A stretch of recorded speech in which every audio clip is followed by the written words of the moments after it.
Assalamualaikum warahmatullahi wabarakatuh. Selamat datang di channel aku, channel yang bergerak di bidang mistis, santet, horor, dan berbagai kisah menyeramkan. Terkadang sulit diterima oleh logika, tetapi ini nyata. Cerita apik ini dikemas dalam Mari Kisah. Mari kita berkisah. Oke pasukan Mari Kisah, mulai sekarang dan seterusnya kita akan ditemani oleh Ibu Kunti yang akan menceritakan berbagai kisah-kisah yang keren. Jadi kali ini kita akan bercerita tentang apa, Ibu Kunti? Kali ini kita akan berkisah tentang santet penghalang jodoh. Penasaran? Oke, gaskan. Oke Kun, kisah ini terjadi pada tahun 2018, saat dimana aku mengetahui untuk pertama kalinya jika aku adalah korban santet. Ya, lokasinya aku samarkan ya, karena si penyantet itu masih hidup dan masih berkeliaran di alam semesta ini. Nah, saat itu aku dan adikku masih kuliah dan kita baru pindah ke kontrakan yang baru. Biasa kita juga mengontrak rumah atau menyewa rumah untuk kenyamanan kita. Kebetulan alhamdulillah adikku sudah duluan menikah. Jadi dia udah dikaruniai seorang anak yang cantik dan imut. Dah lah kan, gak lama kami pindah ke kontrakan baru itu. Di depan kami ada penyewa baru yang berasal dari Bandung. Keluarga lah ya, 2 orang anak. Anaknya itu cewek dua-duanya. Yang pertama itu namanya si Bintang, waktu itu dia kelas 1 SMP. Anaknya cantik, putih, kayak penyanyi Raisa miripnya, memang cantik kali. Terus adiknya kebetulan seumuran sama keponakan aku, berumur saat itu 6 tahun umurnya ya, pokoknya kayak gitulah. Pas waktu udah mulai akrab, aku lupa pula nama mamanya siapa ya waktu itu. Udahlah kita panggil aja Mama Bintang ya, karena udah sering kumpul kayak gitu kan, udah akrab. Adiknya tadi si Sopi namanya sering main kan ke rumah aku, main sama keponakan aku kan. Udah karena sering akrab, cerita-cerita, udah akrab lah. Udah nggak lama kayak gitu, karena biasa kan main orang tuh ke rumah, udah berapa minggu nggak kelihatan dia. Terus kan pas waktu mamanya lewat, sama si Bintang tadi lewat kan, aku tanya lah kan, "Ibu kemana?" "Oh iya kak, mau ke warung sebentar," dia bilang kayak gitu. Terus pas waktu udah balik, dia ngelewatin lorong rumah aku. Terus aku bilang, "Kenapa bu, nggak pernah lagi main ke rumah?" "Oh mampir dia sebentar kan," dia bilang. "Oh iya kak, nggak mampir lagi karena si Bintang sakit." "Oh sakit si Bintang, demam," aku bilang kayak gitu kan. Aku tanya, terus mamanya bilang, "Enggak kak, bukan sakit demam." "Oh apa juga bu? Sakit flu atau apa?" "Enggak kak, sakit diguna-guna." "Hah? Diguna-guna?" Aku kan nggak pernah, maksudnya zaman sekarang ada orang sakit diguna-guna kan. Pas waktu itu aku bilang kan, sakit diguna-guna gimana? Kalau misalnya kita sakit demam, diagnosanya ada, misalnya panas badannya, sakit kepalanya, mual, muntah, flu. Nah, kalau sakit diguna-guna emang diagnosanya apa? Kayak gitu kan, gejalanya apa, Bu? Terus mamanya cerita kan, "Iya, Kak, si Bintang kan udah berapa hari ini kesetanan kayak gitu. Udah mengasingkan diri sendiri di kamar. Orang itu kan anaknya tuh dua-dua tuh memang taat kali beribadah, rajin sholat kayak gitu kan. Si Bintang nih nggak pernah ngelawan. Terus tiba-tiba udah mengasingkan diri di kamar dan nggak mau sholat lagi, udah melawan sama mamanya. Iya, nggak mau lagi gabung-gabung sama keluarga. Terus pernah kan semalam mamanya intip lah si Bintang nih lagi tidur. Si Bintang nih kayak melotot tidur, dia tidur dalam keadaan tidur tapi matanya melotot kayak gitu. Terus dari mulutnya keluar ular, kayak suara ular, kayak gitu. Coba ya kayak gitu kan suara ular. Kaget lah mamanya. Terus tiba-tiba juga dia panggil nama cowok. Nama cowok itu kita bilang aja lah ya Mahmud kayak gitu kan. Mahmud dia bilang kayak gitu. Nah si Bintang ini dia nggak pernah pacaran, kenal cowok pun enggak, karena memang baik kan anaknya, pulang sekolah dijemput sama orang tuanya langsung pulang ke rumah. Terus tiba-tiba perubahan sikapnya kayak gitu kan, bingung lah orang tuanya. Kebetulan ayah si Bintang ini punya kayak usaha grosir toko sembako kayak gitu kan. Ayahnya ini punya toko sembako, terus ada karyawannya kan. Nah karyawannya ini salah satunya itu namanya Mahmud itu. Mahmud itu kayaknya orangnya biasa aja, nggak ganteng, nggak apa kayak gitu. Mungkin dia tertarik ya sama si Bintang ini. tapi mungkin nggak sempat kenalan ya, maklum lah kan anak bos mau gimana dideketin ya kan, modal uang cuma 5.000 di kantong ya kan, anak bos lah namanya. Dah, tapi anehnya si Bintang ini ngebet terus pergi ke ruko sembako bapaknya itu.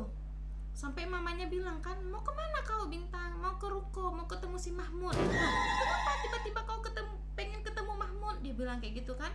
Enggak, antarin aku, dia bilang gitu. Udah kabur-kabur dia, kadang-kadang malam tiba-tiba lagi tidur kebangun dia, Mahmud, dia bilang kayak gitu kan. Nah, karena ngelihat tingkah laku anaknya nih udah beda kali, akhirnya ayahnya nih inisiatif lah kan cari orang pintar, karena kan udah beda ini. Kalau misalnya dia kayak demam tadi udah tahu kayak gitu kan, panas. Ini kan karena gejalanya teriak-teriak kan nggak mungkin gila kan, mungkin saat itu ayahnya mikir, oh ini coba nih kita cari orang pintar dulu, karena ada juga saudaranya nyaranin dia untuk berobat ke orang pintar dulu, karena si Bintang ini udah berubah kali sifatnya kan, udah karena udah nggak sanggup lagi si Bintang nih, udah beda kali memang, pokoknya udah lain kali, bukan si Bintang lagi namanya kan. Terus dia panggil lah satu orang pintar. Nah, kebetulan si ibu itu juga bilang, ini udah malam ketiga, malam pertama di waktu itu di Rukiah, teriak-teriak si Bintang itu, dia bilang memang kayak orang kesurupan, kayak orang gila, dia bilang.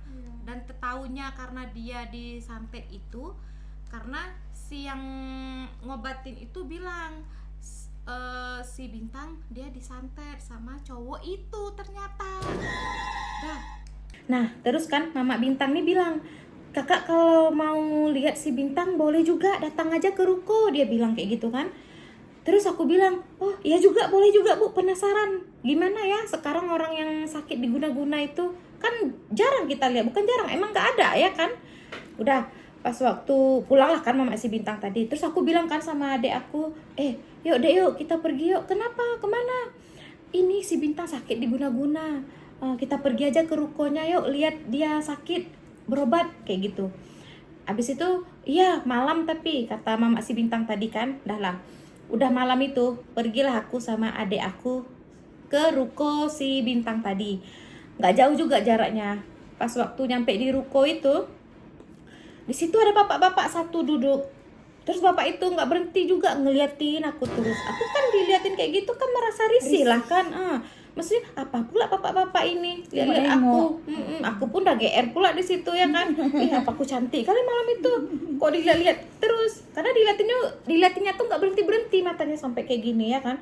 Nah, pas waktu tiba-tiba dia liatin aku kayak gitu, aku pun liatin balik kan. Tiba-tiba mata kami bertatap-tatapan kayak gini. Nah, pas waktu bertatapan kayak gitu, lah kok aku ngerasa kayak takut. Lah, kenapa bapak ini? Ketar-ketir lah aku di situ kan. Lah, udah mulailah aku gelisah. Udah nggak jelas. Waktu itu belum keringat dingin. Udah. Terus ayah si Bintang nih bilang kan, naik terus. Si Bintang sama mamanya udah di atas, dia bilang. Naiklah aku kan. Rukonya itu ada 2 lantai. Di bawah jual beras, di atas itu tempat orang itu berobat. Tempat Rukiah. Iya, tempat rukiah itulah kan. Udah, naiklah aku kan. Pas waktu naik kan duduk, ngomong-ngomong lah sama mama si Bintang. Nggak lama bapak tadi naik ke atas, lewat di depan aku kan sih kayak gitu. Lah, kok pas waktu lewat kok aku tambah keringetan. Nah, di situ baru aku keringetan dingin. Sampai aku bilang sama adik aku kan, pulang aja yuk dek. Aku bilang, kenapa? Dia bilang, tadi katanya dia pengen lihat. Iya, tapi kok aku takut. Bapak itu kan ketawa terus lihat aku senyum dia. Mampus, kenapa ini? Udah, nggak lama di situ si Bintang tadi udah pakai mukena kan, duduk di depan bapak itu. Ini bapak itu, ini si Bintang. Terus bapak itu suruhlah si Bintang coba baca ayat kursi apa di dalam hati. Karena si Bintang tadi udah malam ketiga ya, waktu itu udah bersih lah. Teriak-teriaknya kata mamanya kan malam 1, malam kedua, malam ketiga itu udah nggak ada lagi gejala apa-apa, dia udah sembuh dia.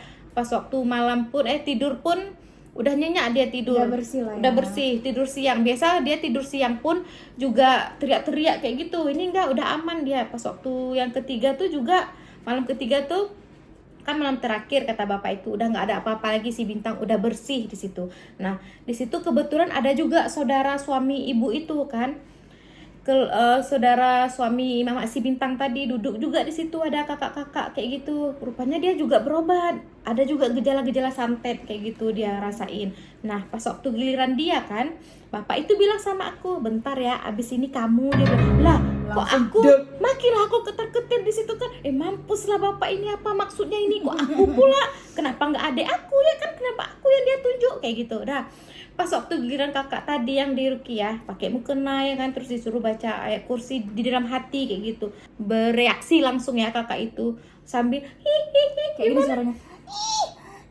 iya Kayak kayak gitu, gitu. kira-kira. Kalau si Bintang kan teriak, kalau kakak itu beda-beda reaksinya. Ternyata udah pas waktu udah selesai kakak itu kan, aku kan rencana di situ nggak ada rencana untuk berobat. Tiba-tiba bapak itu bilang, coba kamu giliran kamu duduk di sini." "Enggak pak, saya enggak." Terus adik aku bilang kan, "Ya udah ayo," dia bilang kayak gitu kan, "maju." Terus si Bintang kasihkan mukenanya sama aku. Pas waktu aku pakai mukena, aku duduklah di depan bapak itu kan. Pas waktu duduk di depan bapak itu, dia bilang, "Kenapa takut?" Ini aku pelintir-pelintir tangan aku kayak gini. Itu nggak lepas. Iya. Iya pak, kenapa takut? Kan kenapa nggak salah? Iya tapi nggak tahu kenapa. Aku bilang kayak gitu kan, ini keringat dingin udah di mana-mana ini ya, udah basah. Padahal di rukonya itu ada AC-nya kan, pendingin.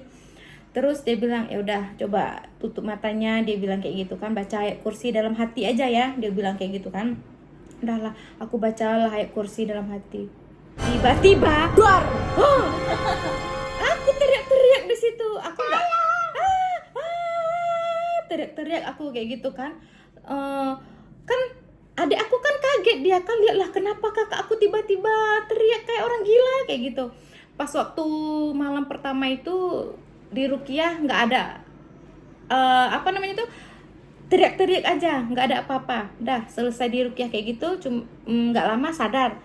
Terus dibilang sama bapak itu, "Kenapa kamu teriak-teriak?" Aku kan nggak merasa aku teriak-teriak kan. Karena di nggak situ. sadar ya. Karena aku nggak sadar. Adik aku yang bilang tadi. Terus bapak tuh, kita bilang lah namanya Bapak Buyung ya, Pak Buyung. Pak Buyung tanya sama adik aku, "Tadi ngapain dia?" "Iya pak, teriak-teriak." "Kenapa kak? Kakak saya." Dia bilang kayak gitu kan. "Kenapa kakak saya pak?"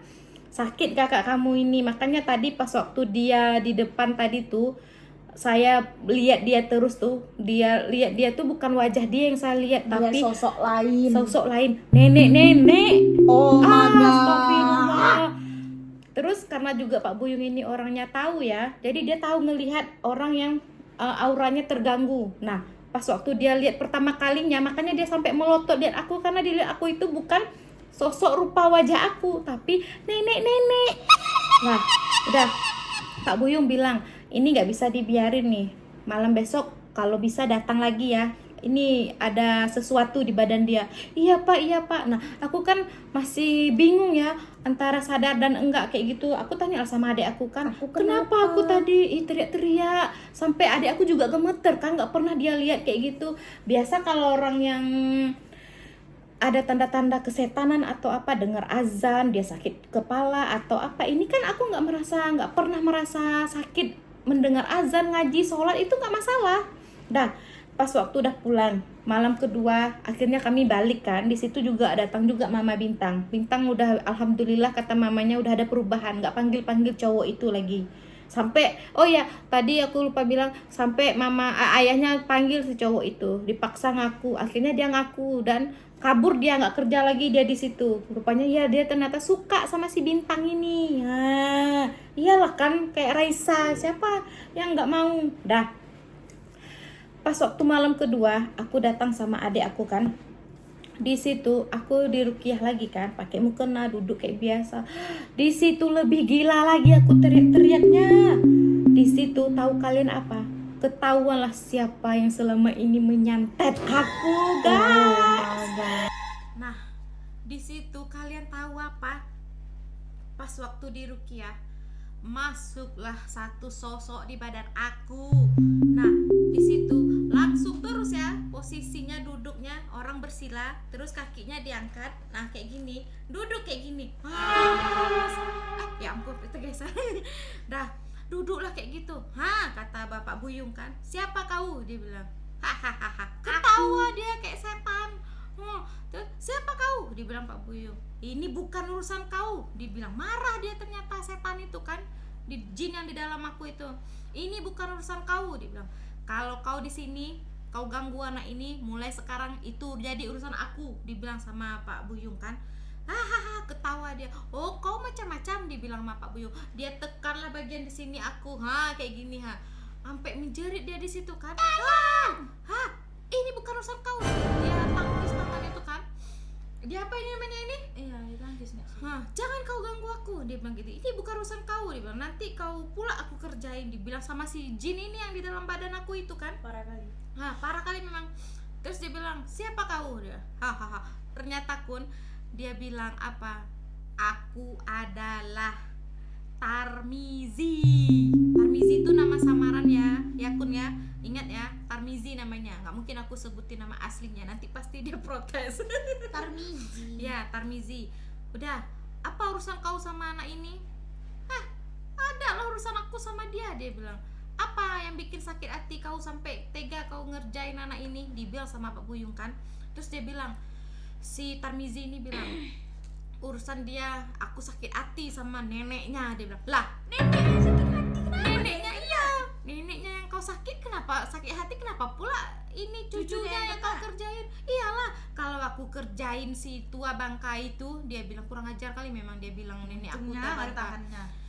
Kalau aku kerjain tua bangka itu, sebentar lagi dia mati. Kalau aku kerjain cucunya ini, nah masih muda, terus nanti tambah menderita dia, duitnya habis berobat ya kan. Ketawa lagi dia di situ. Macam-macam kau bilang Pak Buyung. Keluar kau nggak? Dia bilang nggak mau aku. Dia bilang ditekannya lagi kan di sini, teriak lagi dia kayak gitu. Ini aku kasih tahu ya guys, kun di sini aku memang nggak tahu ya aku apa yang terjadi ini setelah diceritain sama adik aku pas waktu aku pulang di rumah. Dah dia tekan lagi sama Pak Buyung, lama kali di situ, nggak mau dia keluar, kurang ajar kau ya, dia bilang sama Pak Buyung, keluar nggak kau? Dia bilang nggak mau aku, dia bilang gitu, karena disiksa kayak gitu kan malam itu. Keluarlah dia ya kan. Pas waktu udah keluar kan sadar aku ya kan. Pas waktu dibilang Pak Buyung, kenapa? Dia bilang enggak, pakai sakit, lemas kayak gitu. Oh ya udahlah, ini nggak bisa dipaksain karena energi aku udah habis waktu itu kun. Disedot setan. Iya, pas waktu dibilang sama Pak Buyung, udah malam besok lagi. Kebetulan malam itu dia nggak bisa pula lanjutin lagi karena lagi ada acara. Ini karena aku berobat kayak gitulah kan. Kirain langsung selesai malam itu. Udah selesai itu dibilang Mama Bintang, iya usaha terus. Ini ya kayak si Bintang nggak tahu ya kan kapan ininya mulainya, besok balik lagi ya. Akhirnya kan besok baliklah aku malam besoknya. Udah malam besoknya itu disitulah diketahuan semuanya apa penyebab selama ini aku disantet, di gimana caranya media santet itu bisa masuk ke badan aku, masuk semriwing kayak gitu. Dah pas waktu malam ketiga kayak biasa kan masih duduk pakai mukena duduk di depan Pak Buyung. Terus disitulah baru dia cerita, si Tarmizi tadi ya, ternyata Tarmizi ini dia jelasin di situ, Tarmizi ini adalah saudara kami ya, anak dari kakaknya nenek aku, hubungannya talinya deket sekali ya. Nah perkara apa dia santet aku? Tahu kalian apa? Kurang ajar memang, karena harta warisan. Padahal nenek aku itu udah bagi semua harta warisannya, jatah-jatahnya udah ada kayak gitu kan, dari nenek buyut aku. Berarti nenek aku punya punya mamanya itulah anaknya juga mama si Tarmizi ini, ngerti kan? Nah karena udah meninggal jadi kan nenek aku yang paling tua, jadi kalau itu tantenya lah berarti ya, nenek aku tante dari si Tarmizi ini. Si Tarmizi ini nggak terima harta warisan itu dibagi segitu aja, dia pengen yang banyak. Dia bilang kenapa aku yang anak cowok, aku yang lebih banyak, kan gila memang, Congok kali kau. iya memang. Dah pas waktu itu dia bilang lah sama Pak Buyung, sekarang kau jangan macam-macam lagi ya, nggak bisa. Dia bilang pokoknya aku pengen lihat anak ini menderita. Kenapa kau busuk kali hati? Kata Pak Buyung, iyalah sakit kali hati aku memang, aku pengen anak ini nggak bisa kawin sampai rambutnya beruban. kalau bisa sampai mati. Astagfirullah, kata Pak Buyung. Istighfar kau, dia bilang kayak gitu. Nggak mau aku. Nggak ada dia bilang. istighfar. Nggak ada istighfar kayak gitu, dia bilang. Dah pas waktu udah terakhir itu dia bilang, dari mana kau bisa masukin setan itu, kau santet anak ini? Ketawa dia lagi. Kayak ngejek kayak gitu ya, persis kayak gitu. Ya gampang lah, aku kan saudaranya. Neneknya itu, keluarganya itu, kalau keluarganya, anak-anaknya, cucunya demam, panggilnya siapa? Aku. Dia bilang, aku kan dukun sakti di kampung itu. Aku Jadi terkenal, ya, katanya. kalau ada anak-anak sakit atau demam, panggilnya aku. Termasuk keluarga orang nih, bodoh juga memang, katanya kurang akal. Udah datanglah kan, datanglah aku, dia bilang, kan nggak perlu repot-repot aku harus pergi kemana-mana dulu, langsung ke rumahnya aku diundang. Wah, waktu itu anak ini dia bilang kan, dia tunjuk muka aku, anak ini nih sakit demam, setiap hari aku obatin dia. Gampang aja caranya, tinggal aku minum air putih, aku jampe-jampe dia, aku sembur-sembur, ya sampai kayak gitu. Dari kecil, dari umur berapa, dari dia seorok, dia bilang astagfirullah. Udah terus keluar nggak kamu, dibilang sama Pak Buyung. Nggak mau aku, dia bilang kayak gitu. Oh iyalah, dibilang Pak Buyung. Disiksa lagi dia, rupanya kelemahannya ditekan di bagian sini. Aku nggak ngerasain apa-apa, tapi si setan itu yang ngerasain. Dia tekan bagian sini, di situ dia meronta-ronta. Nah, baru ketemu dia lawan yang tepat, ya kan? Tadi aku sakitnya. Nah, terus pas waktu itu juga dibilang sama Pak Buyung, ini kau kalau nggak keluar, awas saja kau ya, nanti aku siksa lagi kau. Dia bilang, keluarlah dia malam itu. Tolong sampai aku muntah, ya kan? Habis aku muntah, tadi ini malam keberapa? Malam kedua. Dah malam kedua, muntah dan udah keluar, dibilang Pak Buyung, udah bersih, aku udah sadar kan. Tapi Pak Buyung kayak ngeliat masih ada di Sisa-sisa. bekas-bekas santet itu di badan aku nggak ngerti lah gimana caranya. Pokoknya Pak Buyung ini masih lihat, masih ada kayak gitu, karena mungkin jin ini bisa bersandiwara. Dia bilang udah keluar, ternyata belum.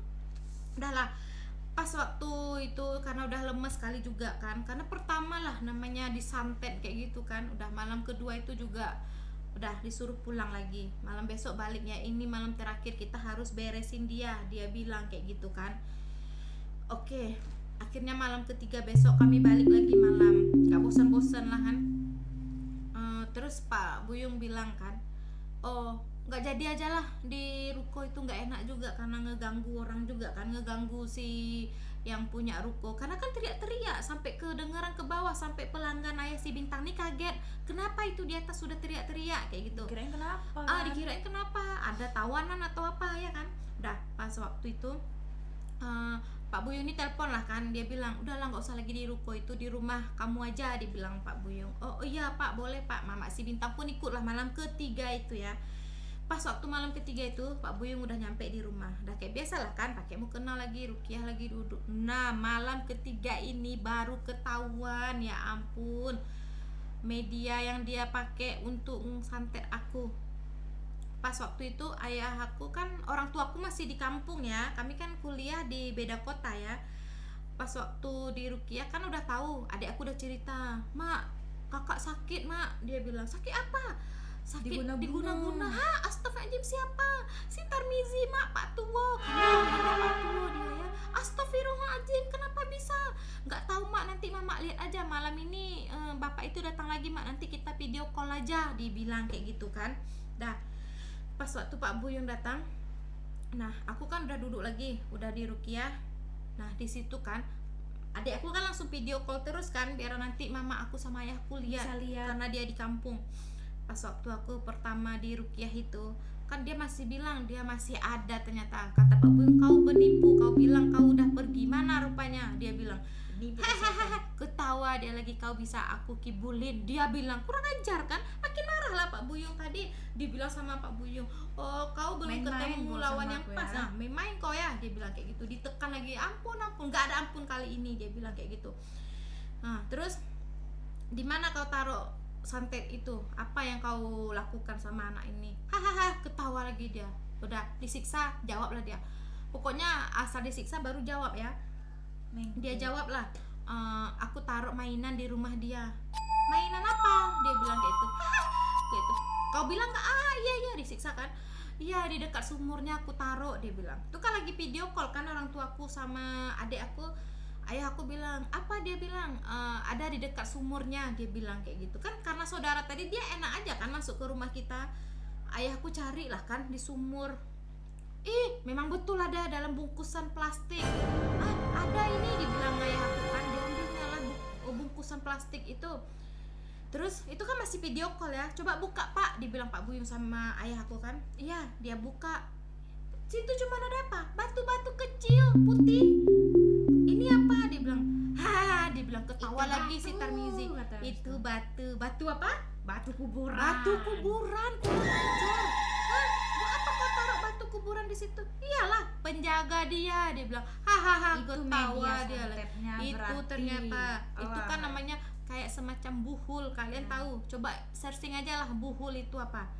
Dah. Pas waktu udah masih video call itu ya. Terus Pak Buyung tanya, terus kayak mana tadi kau bilang abis kau masukin santet itu ke badan anak ini? Iyalah, dia kecilnya kan tinggal di rumah aku memang. Karena saudara memang deket kali ya, gimana rasanya? Nggak mungkin kita curiga ya kan? Kalau dia Karena itu jahat. iya jahat. Memang sayang kali aku juga dari sama Pak Tuwo sama Mak Tuwo tuh, ya kan? Kecil aku, ayah sama mama aku kan kerja. Jadi kan kami ditinggal. Nenek aku tuh sering pergi keluar kota. Jadi kami tuh sering tinggal di rumah dia karena memang deket kali. Sering titip di situ. Pak Mak Tuwo tuh istrinya tuh juga kerja di rumah kami, bantu-bantu gitu kan. Jadi karena kami sering ditinggal orang tua pergi kerja, jadi tinggal di rumah dia pulang sekolah sampai sore aja. Jadi makan selalu disiapin. Ternyata makanan selama ini yang dia kasih buat aku itu juga udah disihir sama dia. Dijampi-jampi. Makanya selalu aku baru mikir kan, setiap aku pulang sekolah dia selalu masakin kesukaan aku ini. Makan dulu nak, dia bilang. Suka kali ya. Kok maksudnya aku sayang kali sama dia liatnya. Perhatian kali lah Mak Tua ini baik kali. Ternyata itu suruhan suami dia. Kurang hajar kan. Dah. Memang si bebong Tarmizi nih.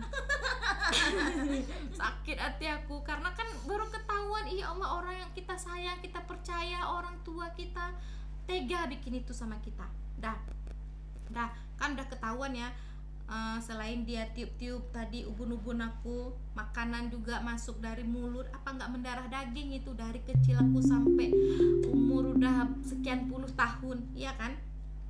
Pas waktu malam kedua aku di Rukiah, adik aku kan belum telepon mama aku kan, belum telepon orang tua aku di kampung kalau aku itu sakit. Nah, pas waktu mungkin bereaksi ya, pas waktu aku di Rukiah itu, mama aku pernah mimpi lihat namanya kalau di Sumatera itu burung tujuh. Burung tujuh ini kalau di Jawa mungkin semacam genderuwo, makhluk tinggi besar hitam berbulu. Mama aku di dalam mimpinya itu dia kayak lagi nyapu, terus dia lihat sosok itu genderuwo itu kan, burung tujuh itu di belakang rumah aku, besar hitam berbulu lebat, Jelek. terus kayak dia marah, kayak mama aku melotot kayak gini kan, lihat kayak gitu. Udah pas waktu mama aku nih kayak ngelawan, dia pegang titik burung tujuh itu, titiknya itu dia pegantung di situ. Udah pas waktu siangnya mama aku nyapu, biasa kan di belakang rumah ada pohon belimbing kanan kiri. Yang di kiri ini buahnya lebatnya dari akar sampai ke atas itu berbuah. Sedangkan yang di pohon kanan ini gak ada sama sekali buahnya. Mandul mungkin atau apa. Kamu buah berbunganya enggak? Iya, berbunga aja enggak. Dah. Pas waktu paginya mama aku kan lagi nyapu. Itu persis kayak yang di mimpi, dia lagi menyapu mama aku kan di belakang itu. Tiba-tiba dia melihatlah sosok yang burung tujuh itu tadi, genderuwo itu tadi kan. Tiba-tiba makin dilihat makin besar. Tiba-tiba dia dorong mama aku sampai terjongkang ke dalam selokan. Di belakang rumah tuh ada selokan, sampai dia masuk ke dalam selokan itu. Astagfirullah, mama aku kasihan kali. Sampai dia di situ kan minta tolong dia kan. Tolong, dia datanglah abang aku lari. Mama ngapain pula mama mandi di dalam selokan ini kan, nggak tahu waktu itu kan. Langsung dia angkat, rupanya kaki dia terkilir guys. Ya Allah sayang kali aku. Dah pas waktu karena udah aku cerita adik aku cerita kan kayak nyambung kayak gitu kan. Dah pas waktu balik lagi kita, pas waktu lagi video call tadi, batu-batu tadi itu kan kata Pak Buyung, jangan dibuang ya Pak, simpan dulu, nanti kalau kita ketemu kita hancurin. Oh bapak kirim aja, dia bilang kayak itu ya, bukan ketemu, bapak kirim aja batu itu, dia bilang. Karena waktu itu mama sama ayahku belum sempat datang ke tempat aku kan. Bapak kirim aja ya batu itu, dia bilang kayak gitu. Oh iya, dia bilang udah dibungkus baik-baik sama ayahku, udah dikirim lah. Malam itu carilah mobil yang berangkat ke tempat aku tinggal. Pas waktu habis ayah aku ngambil batu itu tadi, ayahku tuh kayak ngerasa demam, panas badannya. Terus dia telepon kan, Pak Buyung itu masih dalam aku diobat ya, sampai karena lama-lama juga obat itu sampai jam 11 malam kayak gitu, karena lama. Jam 12 telepon ayahku, Pak Buyung, dia bilang kayak gitu, kok badan aku kayak panas sekali ya, tangan aku yang ngambil bungkusan tadi itu kayak panas. Iya Pak, itu memang buhulnya itu tadi tuh memang kalau ini ada efeknya buat yang tukang ngambil itu, dia bilang. Udah bapak sekarang ini aja, ambil aja wudhu, dia bilang kayak gitu kan. Dah berwudhu lah ayahku. Dah selesai aku tadi itu udah di wawancara jinnya ya, ditanya-tanya. Udah pas waktu udah itu di terakhir ini ya, kata Pak Buyung, kalau kau nggak keluar juga dari anak ini, kau berhadapan sama aku, dibilang Pak Buyung. Udah ditekanlah yang terakhir, dua-dua sama ini, dua-dua sampai menjerit, dia nggak tahu lagi, udah guling-guling sampai keluar. Tahu kalian apa? Suara dari mulut aku itu bukan suara aku, tapi suara kayak 7 orang, 7 makhluk. Beda kali suaranya tuh, kayak 7 orang, 7 makhluk, 7 apa kayak gitu. Ada suara kuntinya, Iya, ada suara panjang pokoknya kayak gitu. Sampai muntahlah aku di situ, betul-betul yang muntah, yang banyak kali muntahnya. Dah di situ Pak Buyung bilang, besok kalau misalnya ada sesuatu yang keluar dari badan kamu, jangan dibunuh ya, dia bilang. Iya Pak, aku kan udah lemes kan, adik aku yang bilang waktu itu. Iya Pak, dia bilang. Udah lah, pulanglah Pak Buyung, kan tidur aku kan. Pas waktu tidur kan abis di ruqyah itu memang terasa kayak energi kita tuh diserap, kayak abis kayak gitu, kayak low baterainya. Udah pas waktu lembek. lembek, lemas. Pas waktu aku bangun pagi kan kayak terasa ya Allah lemes, capek kali, udah kayak kita keliling lapangan lebih capek dari itu. Energi karena kan yang dikeluarkan. Nah, pas waktu menjelang subuh itu kan aku kayak garuk-garuk kan, paha aku kok kayak gatal kayak gitu, kayak ada kayak apa sih, apa namanya tuh, macam daki. Aku kirain daki, kok Garuk lah. kok ku garuk kok makin banyak. Kalian tahu apa, ternyata itu belatu. Habis pikir kita, aku garuk makin banyak keluarnya, udah lompat-lompat dari situ kan. Dari mana pula ini belatung kayak gitu. Ingatlah adik aku, woi kak, jangan ini kata Pak Buyung semalam keluar dari badan kau, dia bilang. Oh iya juga ya, aku kan udah takut. Datanglah adik aku tadi kan, diambil sapu, dia sapu lah kan, dia sapu ke depan pintu. Udah di depan pintu itu dia bilang, siapa yang mengirimmu, kembali ke sana, kembali ke asalmu, dia bilang kayak gitu kan. Tahu kalian, betulan hilang dia di situ. Nggak berjejak lagi dari Nggak situ. berjejak. Kalian bayangkan, belatung lompat-lompat, dia sapu, tiba-tiba ditungguin, hilang dia di situ. Makanya dibilang sama Pak Buyung jangan dibunuh, ya kan. Dah pas waktu malam besoknya kan Pak Buyung telepon aku kan, gimana, dia bilang, ada apa-apa lagi? Enggak Pak, alhamdulillah udah enakan, aku bilang. Karena kan sebelumnya itu memang kepala aku tuh sakit, pilek, nggak berhenti aku itu. Dah pas waktu udah mulai di ruqyah itu udah agak enteng lah badan aku kan. Terus karena khawatir mama sama ayahku suruh lah aku pulang kampung kan, pulang aja lah sini nak, dia bilang kayak gitu.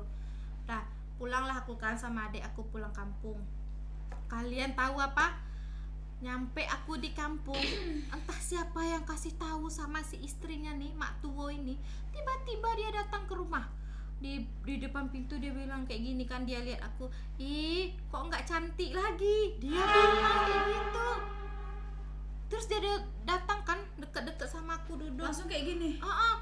dia taruh lengannya itu di badan aku, dia bilang, ih nggak cantik lagi. Kenapa udah Dia bilang, jelek? Katanya. kenapa udah jelek? Hah, aku kan, oh pantes, dalam hati aku kurang ajar ini. Gak ada lagi setanmu di badanku kan? Kemarin dia taruh kan setan itu, ternyata kata Pak Buyung berbentuk nenek-nenek di badan aku. Makanya aku tuh sering duduk kayak bongkok, kayak nenek-nenek, memang kayak mana nenek-nenek.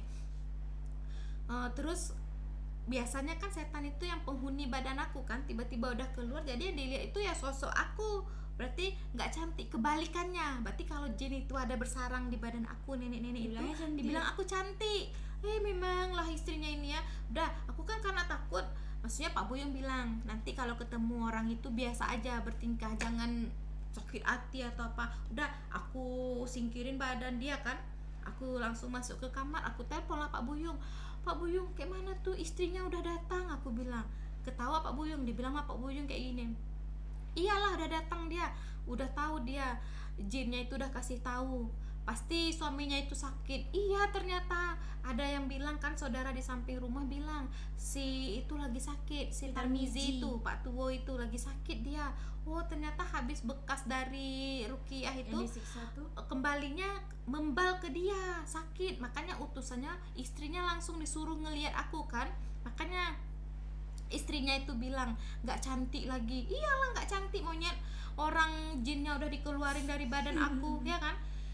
Terus kalian tahu juga, dulu aku itu kan, dulu belum sadar aku itu disantet, pernah kan aku itu makan sirih. Sirih itu bukan 1 lembar 2 lembar makan, anak gadis mana ada makan sirih sampai 20 lembar sekali makan.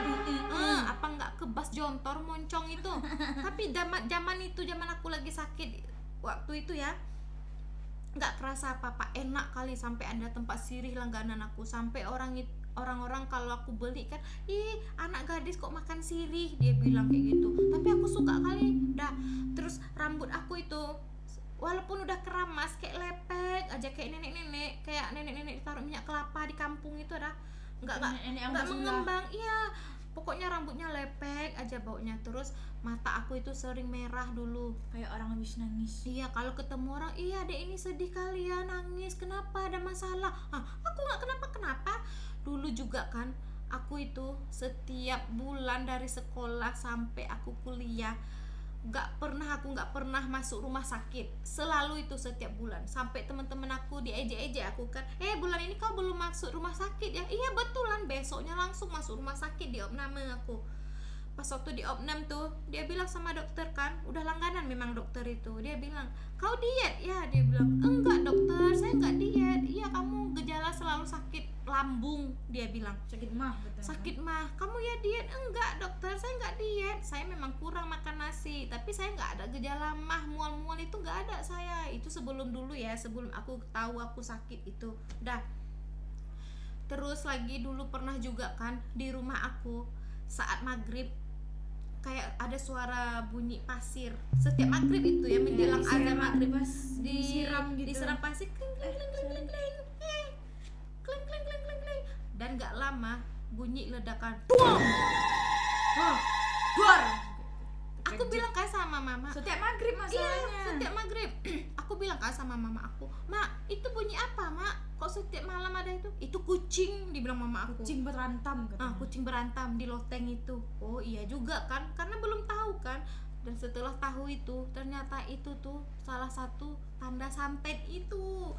Jam 7 gangguan itu meledak, berarti jinnya tahu. Terus di rumah aku itu juga, rumah aku kan maksudnya ya nggak terlalu di kota, cuman nggak ada di lingkungan hutan.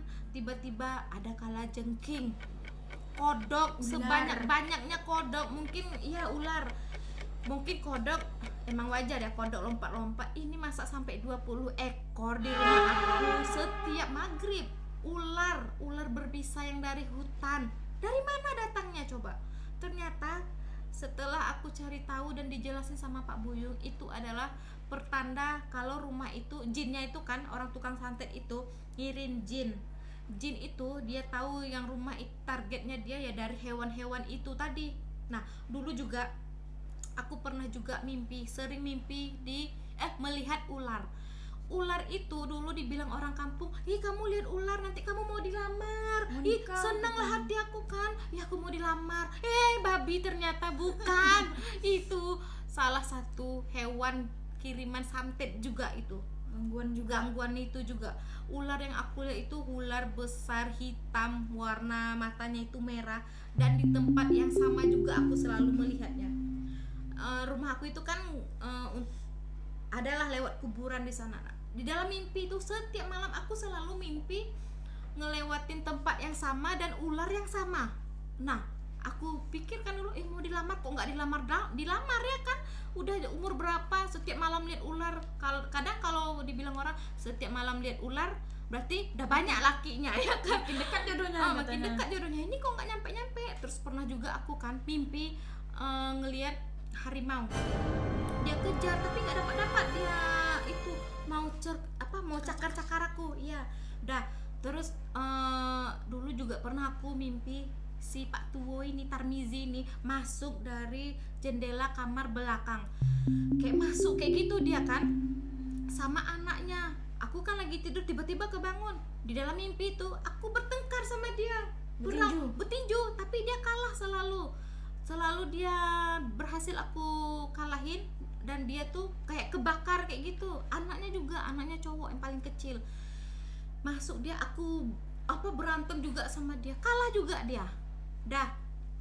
Pas waktu ini juga pernah aku ngalamin sakit setiap jam 10 pagi. Sakitnya itu kayak gini ceritanya. Pernah kan tiba-tiba Pak Tuwo Tamizi ini minta ikut sama orang tuaku pergi ke tempat kami kuliah. Kan kami biasa itu kan ngontrak rumah ya biar nyaman, karena kan adik aku memang udah kawin ya kan.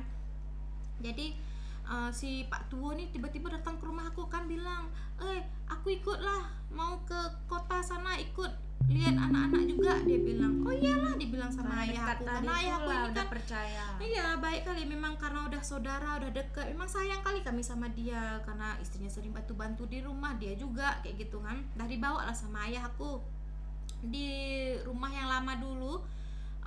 Dia punya 2 lantai. 2 lantai itu kamar atas itu kosong karena kan cuma aku sama adik aku aja yang di rumah itu, sama anaknya, sama pengasuhnya. Kebetulan suaminya jauh pula kerja LDR orang ini. Dah pas waktu Pak Tuwo tuh datang ke situ, dia nggak mau tidur sama-sama di situ, di kamar bawah itu kan kosong. Dia bilang aku ke atas saja. Dia bilang, oh iyalah Pak Tuwo, di atas tuh memang juga ada kamar, ada kasurnya juga, ada tempat tidur kan.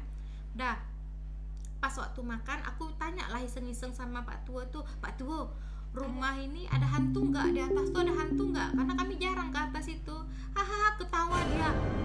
Mana ada hantu zaman sekarang? Dia bilang, pukilah dia hantunya, Dia ya kan? setannya. Iya.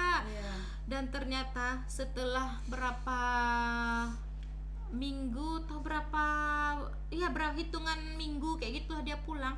Di situ aku mulai ngalamin gejala sakit kepala sebelah. Ini kepala aku udah kayak mau rontok, mata aku udah kayak mau kecongkel, Kayak mau tercabut. iya kayak kecabut kayak Macam gitu, mau udah kayak jatuh mau ya. jatuh. Aku udah nangis adik aku kan bingung, dia kan kenapa, dia bilang mataku kenapa ini setiap jam 10 pagi dan berakhir jam 12 siang. Kalian bayangin ya, itu berbulan-bulan aku alamin itu. Sampai adik aku kan bawa aku kan pergi foto ronsen, cekrek lah tengkorak aku di dalam kan, nggak ada apa-apa, Normal katanya malah. tapi kok sakitnya itu kayak orang yang kayak ditusuk Kayak pakai kanker. pisau, jatuh matanya kayak gitulah. Anehnya itu kenapa setiap terjadi jam 10 pagi sampai jam 12 siang. Setelah itu aku normal lagi, kayak beraktivitas kayak biasa, nggak kerasa sakit-sakit lagi ya kan. Dah dan ternyata ketahuannya pas waktu aku habis di ruqyah itu juga lah, termasuk juga itu dia bilang dia pergi juga ke tempat aku. Di situ dia bilang dia melakukan ritual juga di atas itu ya. Jampi dia taruh lah di situ juga, ada semacam penjaga. Kalau penjaga hati nggak apa-apa ya. Nggak apa-apa. Ini penjaganya Setan. setan burung 7 juga yang gondoruo tadi, ya kan? Dah. Setelah itu apalagi ya? Banyak kali yang aku alamin. Beragam tingkahnya. Iya, beragam tingkahnya. Pernah kan mama aku kaget lihat aku makan telur 40 biji sendiri aku makan. Kalian bayangin lah, telur rebus mampus itu. Aku kan memang dilihat ini agak gemoy ya, tapi makan aku nggak banyak. Di situ mama aku kaget lah kan, di situ belum tahu gejala aku ada gejala-gejala santet itu kan. Mama aku lihat kok kayak orang rakus dia makan 40 Masalahnya biji. 3 biji aja udah enak Enak, orang ini makannya. 40 biji. Terus aku lanjut makan siri 20 lembar sekali makan itu ya. Berarti kalau sehari itu mungkin ada 5 kali aku makan. Kalian bayangilah tuh, apa nggak jontor muncung. Tapi waktu itu aku nggak ngerasa apa-apa sampai orang aneh. Kalian aku di dalam tas aku biasa kalau cewek-cewek lipstick, bedak, aku apa? parfum, Sirih, tahu? kapur. Nah, itu sirih yang udah masak itu, sirih masak itu sirih yang udah dibikin orang ya. Ada gambirnya, kapurnya di situ, pinangnya semua udah jadi. Aku selipin dalam tas aku. Abis itu yang digigit-gigit dah. Iya, apa itu? Menyuntil apa namanya? Menyuntil. Nah, itu kan aneh. Orang cemilannya waktu itu kerupuk apa aku sirih ya, sampai kawan-kawan aku kan eje aku, iya ada nenek di sini. Mampus, ini kesukaan aku. Kan sirih bagus juga kan untuk kesehatan. Tapi kalau udah Kelebihan kayak gitu apa? Udahlah kan. Pas waktu ini pernah juga kan aku kenalan lah sama cowok. Cowok itu lihat aku dari jauh, pengen kali dia cepet-cepet ketemu, ngebet kali dia, halo cepatlah kita ketemu. Dari jauh rindu-rindu. Rindu udah deket tahu aku dicuekin, katanya aku ngebosanin. Kurang ajar, aku kan orangnya suka cerita, ekstrovert, tetap juga ngebosanin. Terus katanya aroma aku tuh kayak nggak enak, dia bilang kayak bau minyak kelapa apa. Kurang ajar kan. Pertama dulu aku marah juga kan sama cowok ini, kurang ajar cowok ini, masa aku dibilang bau minyak kelapa. Aku udah pakai parfum bagus, parfum mahal ya kan. Masa dibiarin excited sendiri? Dah. Habis itu nggak lama juga aku pernah juga ngalamin, tahu kalian apa? Kaki aku jalan kayak little egg gini ya, kayak gini, double liku-liku. Emang kan kaki kita normal, alhamdulillah ya kan, lurus jalan. Tiba-tiba udah little egg. Tiba-tiba aku pergi sama adik aku waktu itu di kampung ya, ke warung kayaknya, pergi ke warung lagi beli apa kayak gitu. Aku tiba-tiba jalan udah kayak little egg kayak gitu, tok gitu.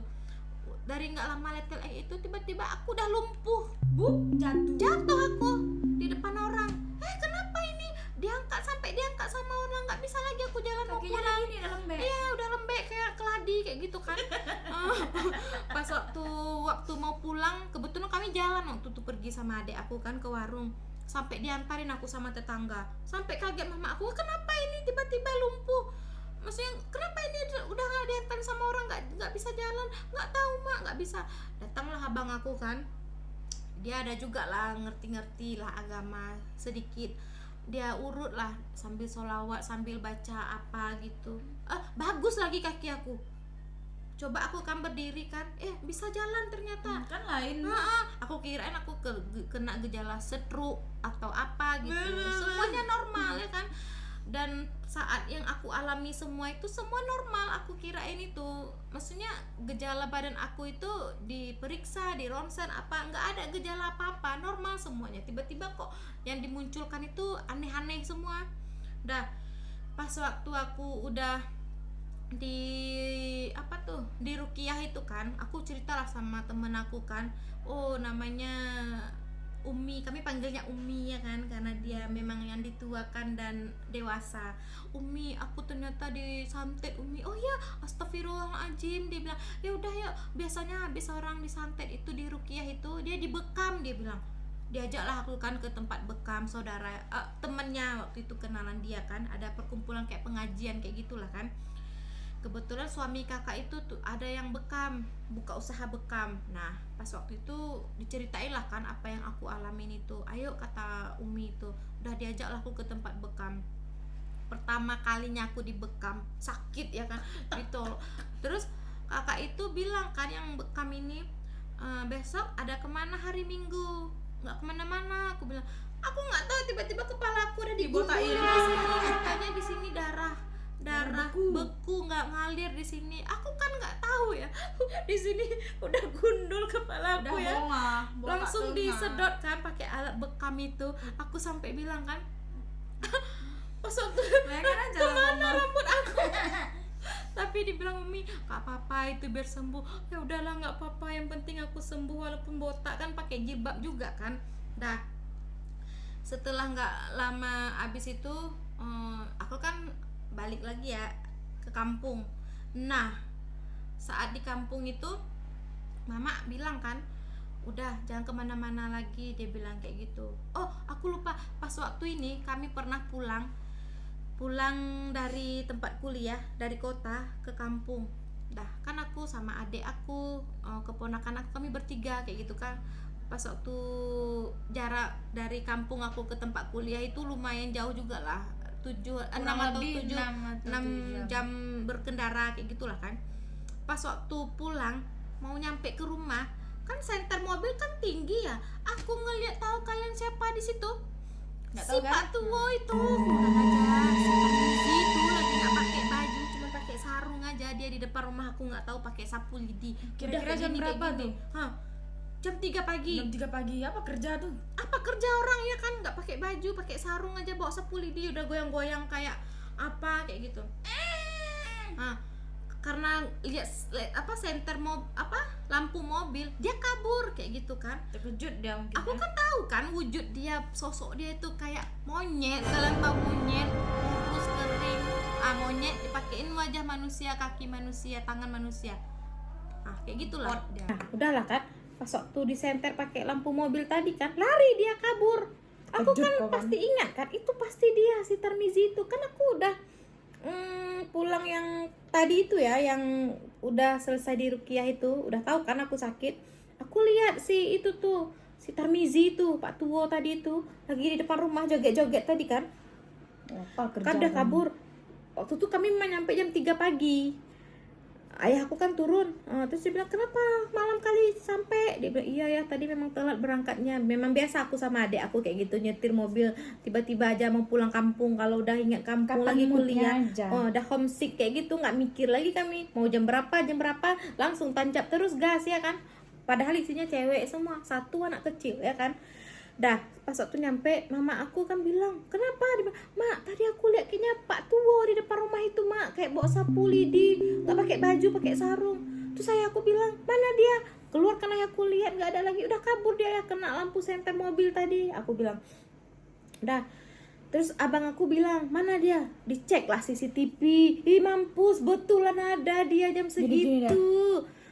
Kayak memanggil hujan apa kayak gitu ya kan. Pas di depan rumah di teras itu. Dah dicek lah sama abang ya kan. Terus ayah aku bilang, astagfirullahaladzim, kenapa ya tega kali dia. Ayah aku itu orangnya lembut kali, Kun.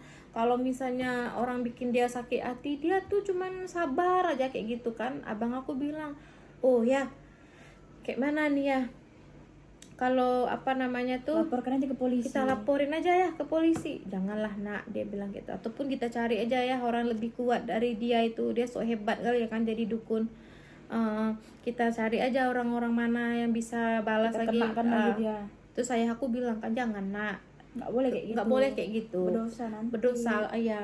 Kebaikan keburukan itu nggak selalu harus dibalas dengan keburukan. Biar Allah yang membalas. Iya Allah. Kita doakan aja dia. katanya. Iya, kita doakan aja dia sadar. Aku di situ kan bingung juga kan, aku pengen marah juga, cuman kata-kata ayah aku tadi tersentuh lah hati aku. Ya Allah, ayah aku sabar kali, dia kayak digitunya anaknya pun Masih sabar. masih sabar. Itu bukan sekali dua kali kayak gitu ya kan, kejahatan Tarmizi itu di kampung itu. Sebelumnya bukan sebelumnya, setelah aku sakit itu, si Tarmizi ini sama keluarganya udah kayak menarik diri dari keluarga kami. Biasanya dia datang, Biasa datang kadang-kadang makan. iya makan, bawa makanan, bininya kayak biasa ya, kadang panggil aku kan udah jaga jarak kan, nggak mau lagi lah kayak dulu teledor ya kan, asal diantarin makanan langsung ngap-ngap terus mau makan. Ini nggak mau lagi lah aku, apalagi udah tahu ya kan dia jahat, domba berbulu sapi,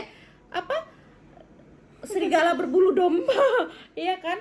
Dah pas waktu udah itu, dia udah kayak menarik diri. Ayah aku kan selalu pergi naik sepeda, pergi sholat ke masjid, udah tua ya kan, dia kayu lah sepedanya. Nah kalau pas-pasan sama si Pak Tuwo tadi, si Tarmizi itu udah kayak ngelak kayak udah Buang muka. Ayah aku kan senyum aja sapa kayak biasa, karena ayah aku bilang, jangan dendam ya nak, dia bilang, biar Allah yang membalas. Dah terus pas waktu abis itu dia kayak istrinya tuh udah kayak mulai nyindir mama aku di tempat pesta kayak gitu kan, karena dia entah nggak tahu siapa yang bilang ya, mungkin ada yang nyampein ya kan keluarga, padahal keluarga aku nggak pernah cerita anak aku disantet ini tuh, nggak ada keluarga aku kayak gitu. Terus istrinya nih kayak udah ngerasa kayak gitu kan, pernah di tempat pesta kan dia nyindir mama aku, dia bilang kayak gini taruh racun itu jangan diam-diam, taruh langsung. Maksudnya orang lagi masak di tempat pesta kan, taruh bumbu-bumbu masakan itu, dia bilang taruh racun itu jangan sembunyi-sembunyi, langsung aja sekarang. Nah, kayak dia nyindir, maksudnya bukan nyindir, aneh kan? Seharusnya dia yang disindir, ini dia kebalikan. Udah kayak dia aja yang salah. Kayak dia aja yang jadi merasa korban. korban. Udah, dia bilang sekarang kalaupun kita baik sama orang itu juga Belum tentu baik baik. kita, Kayak gitu. Mama aku kan dengar kayak gitu kesel juga lah dia kan, pulang dia ngadu sama ayahku. Tadi tuh dia bilang, "Kak, bilang aja lah Mak Tuwo itu," dia bilang. Masa bilang kayak gitu sama orang, padahal kan kita nggak ada cerita apa-apa, anak kita sakit dia kerjain sama suaminya. Dia bilang, ayahku selalu bilang sabar, jangan itu setan itu memang memancing Godaan emosi itu, kita, iya godaan itu. Nah dah, ayahku selalu bilang kayak itu sabar, nggak apa-apa kayak gitu. Dah mama aku yang namanya cewek ya kan, dia bilang iyalah, tapi kan kita nggak pernah ngomongin dia aja kayak gitu. Dia bilang ayahku senyum aja, nggak apa-apa sabar, dia bilang kayak itu. Dah nggak lama dari situ dia ada anaknya itu kayak buka usaha warung kecil-kecilan lah, nggak jauh di dekat dia ada juga orang kampung di situ buka juga warung kecil-kecilan. Nah rupanya mungkin anaknya ini merasa tersaing ya, karena ayahnya tadi dukun, jadi yang punya warung tadi itu dia santet juga sampai Nggak habis-habis memang kejahatan si Iya. Tarmizi nih, si Nggak Bebong puas-puas ini. Bukan kamu si ya. Bebong, dia mirip kayak si monyet miripnya. Dah dia santet juga orang yang punya warung kecil yang baru dibuka tadi, padahal kan rezeki masing-masing kan, Iya, udah ada udah yang diatur. ngatur. Maksudnya karena di situ udah ada usaha anak dia, jangan ada yang ganggu, jadi dia kerjain juga orang yang baru buka warung itu sampai sakit-sakit teriak. Dan kalian tahu apa, di situ jin yang masuk ke dia itu juga teriak dan duduk seperti tadi bersilai tadi kan, Silai, yang naik kaki kaki kayak sebelah. gini kan. Terus dia bilang, soalnya ke pihak ini aku Tarmizi, dia bilang. Kalau nggak orang juga nggak tahu dia yang santet, jin itu ngaku kayak gitu kan heboh lah itu waktu itu, terkenal lah dia udah tukang santet kayak gitu. Dan istrinya nih kalian tahu apa dia tuduh apa, keluarga kami yang menyebarkan, padahal kan kami nggak ada cerita apa-apa ya kan. Karena macam ketahuan tahuan aja dia tuh. iya, karena dia kayak seolah-olah pengen mencari pendukung kayak gitu, seolah-olah dia dianiaya, Habis dia itu yang menjelek-jelekan sedih. keluarga. Iya, dia nggak ingat kan dulu dibantu apa, Pas istrinya lagi kerja di susah. rumah, dia ambil pun barang-barang kami, nggak masalah nenek aku dulu kan. Dah pas waktu itu, aku lupa ceritanya, ya Allah, yang ini yang paling nggak bisa aku lupa juga. Sebelum aku sakit, kakak ipar aku, istri abang aku, disantet juga sama dia. Tapi itu masih waktu itu belum rada percaya rada enggak ya kan. Pas waktu itu kakak ipar aku ini baru melahirkan anaknya yang pertama. Udah kan masih wangi-wanginya Iya, tuh. kata orang kampung, kata orang-orang 40 hari sebelum bersih itu kan kita katanya masih berdarah. Masa Jadi itu nifas. masa nifas itu darah itu rentan untuk disantet atau jin gangguan atau segala macam setan-setan. Nah, rupanya si Tarmizi tadi juga sakit hati sama abang aku. Abang aku tadi kan biasa dia minta duit apa kayak gitu. Si Tarmizi tadi minta duit, selalu dikasih. Dan terus waktu itu anaknya sakit hati apa, pokoknya dia pengen santet abang aku. Cuman abang aku mungkin pertahanan tubuhnya kuat atau apa, nggak tahu lah ya. Mungkin bukan izin Allah juga, membalnya ke istrinya. Istrinya itu disantet pada saat melahirkan. Udah pas waktu melahirkan itu hari seminggu itu masih normal. Pas hari ke-8 atau ke-9 di situ dia udah menunjukkan gejala dia sakit disantet. Kenapa? Tiba-tiba dia kejang, udah nggak ingat apa-apa. Udah bergila-gila pokoknya. Tiba-tiba kalian tahu apa? Dia bisa manjat dinding yang lurus kayak gini, nancep di pojokan dengan posisi kayak gini. Logika nggak tuh? Dinding Nggak logika. licin. Dinding licin gimana coba bisa merayap kayak Jadi cicak? jadi cicak dia. Tiba-tiba di sudut itu udah apa namanya tuh nengkrong aja dia situ, Kepalanya ke bawah, kakinya ke sampai atas. keluarga kaget kan, teriak, diturunin, dia udah nggak mulai sadar di situ. Pertama dia dibawa ke rumah sakit juga ya, mungkin ada gejala apa, baby blues atau apa. Setelah melahirkan ternyata nggak ada apa-apa, semua normal. Dan karena keluarga si kakak ipar ini juga percaya yang hal-hal mistis kayak gitu, mereka langsung bawa kan, dia gejalanya ini bukan gejala medis, dia langsung bawa ke orang pintar. Orang pintar itu juga bilang apa, orang pintar ya, orang pintar bilang, oh ini udah ada di santet ini, dia bilang kayak itu. Sampai kakak ipar aku tuh setiap hari itu dia manjat dinding yang lurus kayak gini nih beton ini ya, nggak ada apa-apa, ini bisa dia nancap ke atas. Kalau dipikir logika memang nggak ada logika Nggak ya, masuk logika. Memang macam lengket kan. iya kayak cicak. Dah setiap hari kayak gitu. Terus dia maaf pipis di tempat tidur, dia udah nggak tahu Nggak sadar apa-apa. lagi. Anaknya pun udah nggak disusuinya. Sampai si anaknya itu ya, keponakan aku juga ya, lahir nggak pernah nyusu. Terus seminggu pertama itu sebelum dia sakit kan, dia masih sayang sama anaknya. Selebihnya dia nggak tahu apa-apa. Untuk makan aja dia nggak tahu, makan nggak ada, buang air besar, pipis semua di tempat tidur, orang yang bersihin semua. Sampai anaknya tuh kan karena nggak dikasih ASI, nggak ada dekapan kasih sayang ibu kan, sampai anaknya itu tahu apa, nangis kejer setiap malam karena mamanya diganggu tadi ya, sampai tali apa pusarnya itu keluar. Sampai aku kan nangis sampai menonjol karena mungkin mengedan atau apa, anak bayi kan nggak boleh anak bayi itu nangis Banyak-banyak. sering-sering banyak-banyak, jadi kan sampai menonjol lah pusatnya itu kan, ya Allah.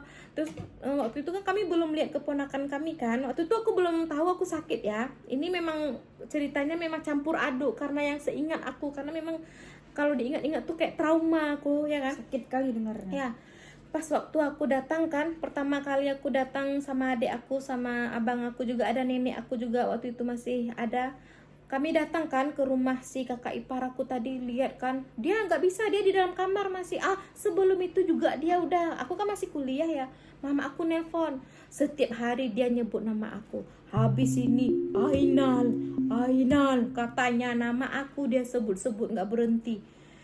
Mama aku kan takut kan, dibilang mama aku, kak, dia telepon, kakak sholat ya, jangan tinggal ya, baca ayat kursi. Kenapa mak? Jangan Aku lengah. bilang, jangan Buat lengah. Ini si Uni, aku panggilnya si Uni ya, Uni lagi sakit, nggak berhenti sebut nama kakak. Dia bilang, kenapa pula itu kan? Iya mak, iya. Udah sholat lah kan. Dah pas waktu pulang, kami kan ketemu sama belum ketemu sama anaknya dulu. Pas waktu aku nyampe ke kampung kan, kita pengen juga lah kan ngejenguk kakak kita yang lagi sakit ya kan, kakak ipar kita yang lagi sakit. Datanglah aku ke rumah dia. Waktu itu malam maghrib, aku ingat kali tuh, kami baru nyampe mandi di rumah, jalanlah ke rumah dia. Baru sampai garasi ya. Pas waktu nyampe garasi, dia kan sakit lagi di dalam kamar, dia nggak sadar diri kan. Tahu kalian apa? Aku kan nggak Merinding aku. juga merinding kalau ngebayangin itu. Waktu itu kan aku nggak kasih tahu kan, aku datang sama saudara-saudara dia di situ. Tahu kalian dia bilang apa? Hahaha, Udah si datang, Ainal udah di depan. Iya, aku sampai aku kan dengar kan suara dia teriak-teriak kayak gitu kan, Ainal sudah datang, dia bilang kayak gitu. Mama aku kan memang jagain dia juga kan, datanglah keluar mama aku kan. Dia bilang, kak nggak usah masuk lagi. Kenapa mak? Si Uni udah sebut-sebut nama kakak dari kemarin itu, hari ini udah tahu dia kakak. Si Ainal di depan. Dia bilang, ya Allah merinding. Oh mak. Ya Allah merinding aku, ya Allah. Terus kan nggak jadi aku masuk, pulang lagi aku. Besoknya kan ke tempat lain, anaknya itu ditaruh di tempat lain jauh dari mamanya, karena nggak bisa kalau dia setiap deket sama mamanya nangis, dia nangis kejar, bukan nangis anak bayi yang kayak itu, nggak, memang kejar kali itu, kayak aku bilang tadi kan, sampai menonjol pusarnya itu kan. Akhirnya kan nenek aku bilang kan, almarhumah nenek aku bilang kan, ya Allah sayang kali lah buyut aku ini, tolong ambil koin, waktu itu uang koin ya. Dia balut pakai kain bersih kan, Baru diikat, ditaruh di atas pusarnya, terus di plester kayak gitu, maksudnya biar masuk Biar pusarnya ditekan itu ke dalam. ditekan ke dalam, karena kalau anak kecil selalu nangis kejer, keluar memang pusarnya itu. Berbulan-bulan juga lah sakit kakak ipar aku ini, memang kurang ajar memang si Tarmizi ini, Pak Tua ini, ya Allah, astagfirullah. udahlah kan, karena sakit tadi kan, udah berbagai macam upaya diusahain buat nyembuhin kakak ipar aku tadi ini, udah pengobatan segala macam nggak sembuh juga. Dia harus pindah ke rumah yang lain karena rumah dia itu nggak bisa lagi, memang udah ada juga di situ ditanam buhul sama si Tamizi. Pak tua tuh. Meretak, Ya. Pak tua. Nah, di kampung-kampung itu kan ada kebiasaan kalau misalnya ada punya anak bayi, baru punya anak bayi, orang kampung saudara datang kan bawa kado. Dah. Jadi antara saudara-saudara tadi bawa kado, kan udah banyak kado tuh bersusun lah kan di kamar si kakak ipar ini tadi. Si Uni tadi, kami panggilnya si Uni ya. Di kamar si Uni tadi udah kado udah banyak. Si Uni ini punya keponakan, waktu itu usianya berapa tahun ya? 3 atau 4 tahun 3 gitu atau 4 lah. tahun kayak gitulah. Nah, anehnya itu dia banyak tumpukan kado yang dia ambil itu kado satu hari pertama itu kado itu diambil. Marahlah orang tua, ngapain bongkar-bongkar kado? Diambil lagi sama saudara orang tua si Uni tadi kan, ditaruh lagi. Besoknya itu lagi diambil kado yang sama, dia lempar kayak gitu kan. Kenapa dilempar? Nggak boleh lempar-lempar kado. Nggak Dia boleh bilang, rasa. nggak boleh rasa, ini punya orang bawa kok kayak gitu. Dia bilang, dah ditaruh lagi tempat yang tinggi. Kado di antara banyaknya kado itu lagi Yang yang dia ambil. dikejar-kejarnya. Dia ambil langsung dia buang. Anak-anak lah namanya kan.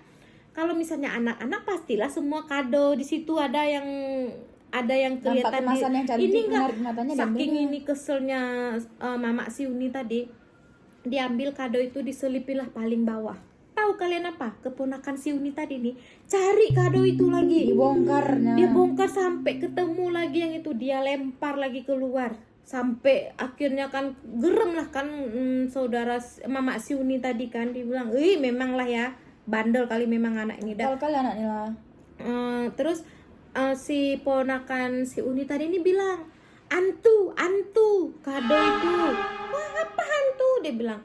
Pas waktu ketahuannya, kenapa? Pas waktu si Uni ini berobat ke tempat yang terakhir. Di situ, ya Allah, di sini sedih juga lah ya pengobatannya karena berbagai macam cara tadi. Hampir juga dia dilecehin sama dukun. Dukun, kita bilang dukun tapi abal-abal, nggak tahu. Masa kan dia suruh si Uni tadi pakai kain diikat di sini aja, nggak pakai baju. Yang cowok-cowok keluar, dia bilang, termasuk suaminya disuruh pergi. Untung ada mama aku bilang, apa pula pengobatan kayak gitu, masa berdua aja si kakak ipar aku ini sama dukunnya. dukun tadi. Emang enak aja kan, si kakak ipar ini tadi kan Nggak tahu-tahuan nggak lagi. tahu-tahu lagi, dia nggak sadar diri. Jadi kalau ada apa-apa dilecehin kayak gitu kan dia nggak bisa berontak ya kan. Untung juga ada mama aku, dia bilang jangan ditinggalin ini apa dukun kayak gitu. Ternyata memang dia dukun tapi ada cabul-cabulnya juga dikit ya kan, mungkin dilihatnya cewek seksi apa lagi nggak berdaya kayak gitu, jadi dia manfaatin lah ya kan. Terus pas waktu terakhir itu dia berobat di tempat yang terkenal lah saat itu, dibilang pengobatannya itu dengan cara ditenggelamin kepalanya. Mati orangnya. Ditenggelamin kan, dia sampai minta tolong sama ayah aku. Ya, dia bilang kayak itu. Tapi Ustadz itu bilang jangan, ini bukan dia, dia bilang. Ini jin yang minta tolong, Ini jinnya, gitu. dia tenggelamin sampai ayah udah mengap-mengap di situ, sampai ayahku udah sampai nggak sanggup lagi dia nahan kayak gitu kan. Dia tenggelamin lagi kayak gitu kan di dalam laut itu kan. Bukan laut, kayak sungai kayak gitu kan. Sampai si Uni ini udah lemes kayak gitu kan. Akhirnya karena udah berobat ke sana ke sini, dapat juga lah dia tempat alhamdulillah yang bagus ya rukiahnya, dan sembuh dia. Dan akhirnya dia bisa lagi merawat anaknya. Dah. Kalian tahu kan hubungannya cerita kakak ipar aku tadi sama cerita aku? Kejadian kakak ipar aku ini jauh sebelum aku ya. Berarti kakak ipar aku duluan yang disantet, baru aku. Tadi kan yang disebut nama aku setelah ini Ainal berkali-kali dia bilang kayak gitu kan. Jadi gak lama, entah selang berapa bulan baru aku. Di situ baru aku sadar gejala-gejala yang aku alami selama ini nih. Berarti itu memang gejala santet. Termasuk ya aku itu kalau diingat sedih ya. Maksudnya kan aku biasa kan alhamdulillah aku sama adik aku, abang aku itu gak pernah ngelawan sama orang tua. Tiba-tiba aku itu menjadi orang yang paling keras, gak bisa deket sama orang tua. Asal deket aku selalu marah-marah. Sampai ayahku itu orangnya paling penyabar ya kan. Sampai ayahku itu bilangnya kan, kenapa kakak udah berubah, dia bilang kayak gitu kan, maksudnya biasa dia anak baik, kenapa tiba-tiba Udah melawan. Iya, rupanya itu ustadznya bilang kan itu bukan dia. Aku setelah melawan Kun, aku langsung minta maaf sama ayah, terus hitungan menit, hitungan detik langsung lagi, pokoknya di luar kontrol aku nggak pengen kayak gitu, tapi Tiba-tiba emang udah marah-marah aja. marah lagi kayak gitu. Hal sepele pun menjadi besar kayak gitu kan baru aku sadar, maksudnya ya Allah setelah ayah aku pergi. Tapi sebelum ayah aku pergi, ayahku kan udah lihat juga kan aku berobat kayak gitu kan, udah tahu beliau maksudnya anaknya itu sakit, bukan diri dia yang melawan selama ini sama ayah aku kayak gitu kan. Dah aku juga baru ingat pas waktu dulu kan adik aku kan udah duluan nikah kan, itu nggak masalah buat aku karena jodoh, rezeki, maut itu semua udah ditentuin sama Allah. Siapa duluan nggak tahu kita, mau dia cantik mau apa, kalau jodohnya duluan dia tetap duluan ya kan. Bukan masalah baik buruknya, tapi tergantung takdir kita, perjanjian kita dulu. Tapi pas waktu dulu sebelum aku diruqyah aku sakit itu, aku setiap orang yang datang ke rumah ngantar undangan pernikahan, di situ aku udah teriak-teriak. Aku nggak tahu kenapa aku di situ menyakitin diri aku ya. Sampai Aku jambak-jambak jambak rambut. rambut aku sampai banyak rontok, aku cakar wajah aku semua, pokoknya aku sakitin diri aku.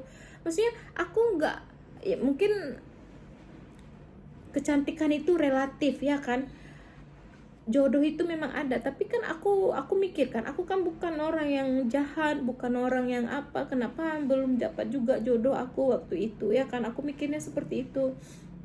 Terus aku juga udah mulai menyakiti diri aku pernah jedotin kepala aku ke tembok sampai berdarah, dijedotin berkali-kali berdarah. Aku nggak sadar itu aku menyakiti diri aku sendiri ya kan. Udah setelah di ruqyah yang pertama sama Pak Buyung itu, apakah penderitaan aku berakhir? Belum. Tidak, bergusau. Kalian tahu apa? Ternyata Napas ruqyah, dulu kita. tarik nafas dulu. Ternyata ruqyah itu bukan untuk apa? Bukan untuk menghalangi Kita jin untuk masuk kebal, lagi. iya, bukan kita kebal, tetapi itu untuk pengobatannya. Untuk keluarin setannya Iya, aja. kalian kan tahu kan, nabi aja bisa disantet, diguna-guna, apalagi aku ya kan sebagai manusia biasa. Waktu aku kecil, aku ingat kan, selalu aku itu dibully. Aku nggak tahu, teman-teman itu kayak benci aja sama aku kalau aku udah Beda ajak main. kawan. Iya, jangan mainnya sama dia. Apa itu jelek? Dia bilang aku anak pungut, aku jelek, aku semua. Pokoknya selalu dibully, nggak pernah. Sampai aku besar pun ya kayak gitu juga. Terus susah mendapatkan pekerjaan. Pokoknya penderitaan aku itu nggak habis-habis, ya kan?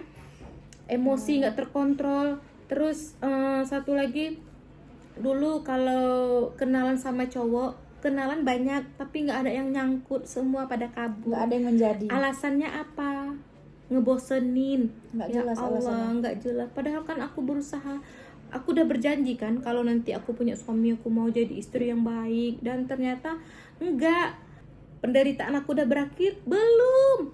Setelah ruqyah yang pertama sama Pak Buyung, aku juga masih mengalami gejala yang sama, ya kan? Aku sering pilek, flu. Masa setiap hari flu nggak berhenti Sampai dulu matanya bengkak. sama Pak Buyung, bengkak. Pak Buyung itu sembuh alhamdulillah, dan berulang lagi setelah hitungan bulan, berapa bulan ke depan. Dan ternyata aku kan telepon Pak Buyung kan, Pak Buyung, iya dia memang seperti itu, orang penyantet itu dia belum tenang jika targetnya itu belum tercapai. Dia nggak akan merasa puas, dibilang kayak gitu kan. Udahlah, pas waktu aku pulang ke kampung, di kampung itu aku juga disantet lagi. Gejalanya mimpi yang sama, tapi nggak mimpi ular lagi, mimpi dia selalu dalam mimpi aku. Nah, dulu kenapa aku tidak mengalami seperti yang dialami kakak ipar aku yang sampai manjat dinding nggak sadar diri? Di mimpi aku itu, aku berkelahi sama dia. Disitulah Pak Ustadz bilang, kalau aku itu masih lebih beruntung dari si kakak ipar ini. Mungkin kalau aku kalah, aku juga akan mengalami mungkin bisa Hal lebih yang sama. parah, bisa lebih parah, jadi gila gitu.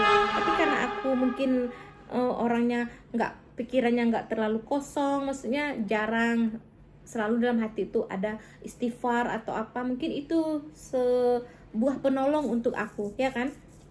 Dah, pas waktu udah aku pulang kampung, di situ aku udah mulai ngerasain hal yang aneh lagi. Aku nggak bisa kalau pulang kampung selalu sakit. Aneh kalau masuk ke rumah aku, misalnya aku di kota kan kuliah, itu biasa aja, happy jalan-jalan. Pas waktu pulang ke kampung itu langsung sakit, nggak tahu, Langsung masuk ke demam. dalam rumah langsung demam, lemes, loyo. Padahal dari kota, aku pengen ke sana ke sini, nggak bisa. Sehari langsung di kampung langsung sakit, lemes kayak nggak berdaya kayak gitu. Dan karena kemarin udah ketahuan aku sakit di santet itu, jadi abang aku lihat gejalaku udah aneh lagi, udah menyendiri, udah kayak nggak peduli lagi, ya kan, nggak mandi, makan rakus. Terus aku bilang aku sering cium bau sabut kelapa. Si Pak Tuwo Tanizi itu baunya persis seperti kalian buka sabut kelapa yang bau-bau Nggak enak gitu ya baunya. seperti itu dalam rumah aku itu, ya, di sekeliling rumah aku itu baunya seperti itu. Aku kan bilang ada dia di sini. Nah, semenjak rukyah yang pertama dulu, aku kayak merasa sensitif tuh lebih tinggi. Aku merasa badan aku nih nggak nyaman. Aku bilang kan sama abang aku, kayaknya aku sakit lagi nih. Dia bilang, sakit apa? Dia bilang, alhamdulillah keluarga aku tuh pengertian. Nggak, dia bilang, oh sakit kamu mengada-ngada, enggak. Oh iya, dia bilang, langsunglah dia telepon, ada ustadz yang di kampung juga, Ustadz ya, baru. ustadz baru. Alhamdulillah juga beliau juga tukang rukyah juga, ya. Udahlah, datanglah dia. Iya, beneran lagi sakit lagi aku di situ. Di situ aku sampai dipegangi 5 orang cowok. Begini. Langsung bisa aku semua Bisa dikalahkan. semua orang itu kejongkang ke belakang, ya kan. Tenaga dari mana itu kalau bukan si setan itu. Terus waktu kerasukan lagi, si jin yang kiriman dari si Tarmizi tadi ini, ya, si Tarmizi ini tadi ngomong lagi, ngapain lagi kamu ganggu aku, ini urusan aku. Astagfirullah, dibilang Pak Ustadz itu kan, kenapa kamu masih ganggu anak ini? Karena udah diceritain sama ayah aku kan, kalau dulu aku juga sakit itu. Ya, belum selesai lah urusan aku. Sebelum anak ini targetnya udah berubah. Kemarin kan pengennya nggak nikah sampai berubah. Sekarang targetnya harus mati. Dia bilang kayak gitu. Ingat tuh ya, mati. Astagfirullah, nggak boleh kamu kayak gitu. Kamu kenapa masih itu? Oh ya, di depan rumah aku itu kan ada pohon jambu dulu, ya kan. Di pohon jambu itu rupanya ditanam sama si Tarmizi itu berbagai macam bangsa jin, kuntilanak, genderuwo, semuanya. Ya. Itu ketahuan pas waktu di rukyah yang ini, ya. Disitulah kan dia bilang, aku tanamin lagi buhul, bukan buhul lagi. Kalau buhul tuh udah ketahuan, di pohon jambu itu aku tanamin semua di setan-setan di situ. Astagfirullah, dibilang sama Pak Ustadz baru. Terus dia bilang aura rumah ini gelap memang, Aura negatif. iya, kayak nggak nyaman, selalu anak ini pulang sakit kan, dibilang kayak gitu sama ayah aku kan, sama Pak Ustadz.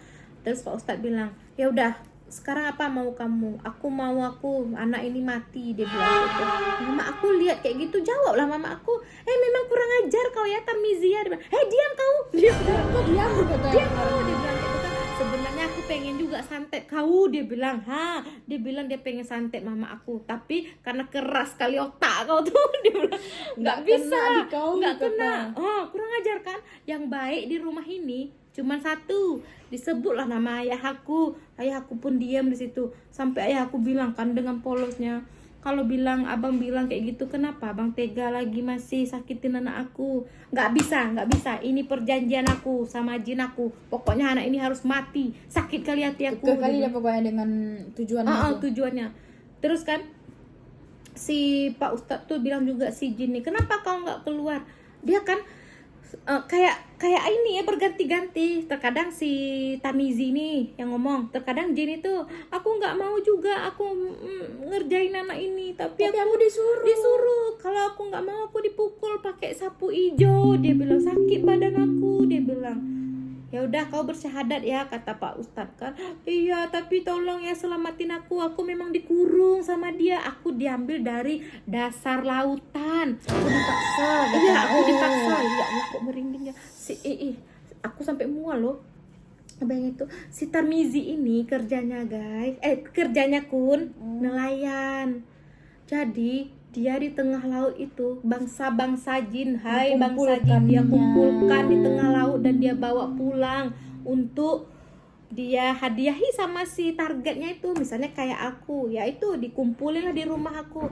Makanya kan setiap orang yang datang lewat ke rumah aku, dia selalu bilang, kok rumahnya selalu kosong, sunyi, Gak ada kayak orang gitu. ya? Gak ada orang, padahal mama sama ayah aku di rumah. Selalu orang bilang kan, rumahnya itu selalu kosong, kok kayak angker kayak gitu. Padahal kan rumahnya rumah modern, udah permanen ya kan. Nah, terus kita balik lagi, si Pak Ustadz bilang, ya udah sekarang apa kau mau, dibilang itu. Kau tahu Allah itu nanti mengazab, aku nggak peduli, aku nggak punya agama, dia bilang kayak gitu. Aku nggak takut apapun. Iya, aku nggak takut apapun, dia bilang. Astagfirullah, ya udahlah jangan bertele-tele lagi, kamu nih nggak betul, dibilang sama Pak Ustadz. Dia ruqyah lagi kan, kali ini beda. Pak Ustadz itu ingat aku setengah sadar dan sadar, antara sadar dan enggak, udah belibet ngomongnya. Pak Ustadz minta bikinin air garam.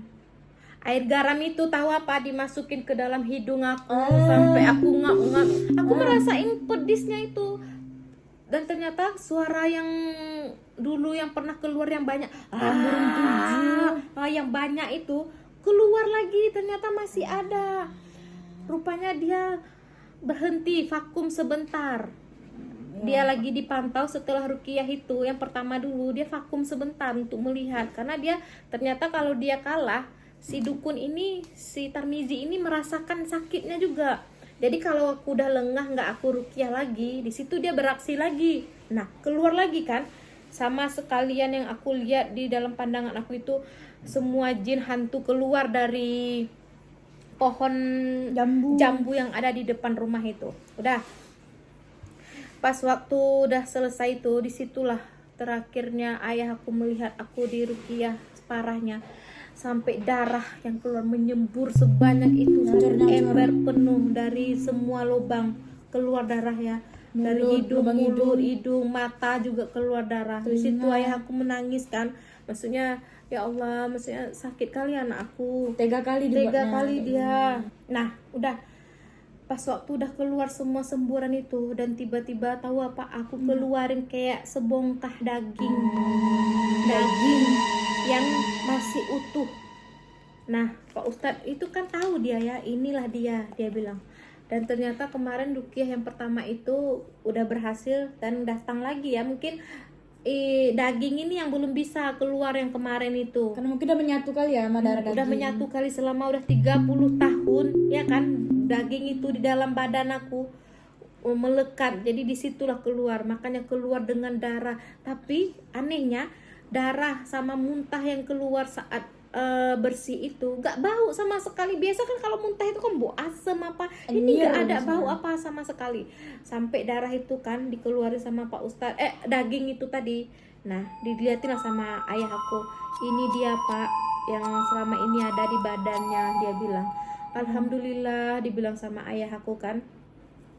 Udah kan bukan dendam sih, maksudnya kecewanya itu kan berkali-kali. Dulu kakak ipar aku, sekarang giliran aku ya kan. Ya, Dan itu nggak habis-habis sampai ayah aku pun meninggal dan nenek aku pun meninggal.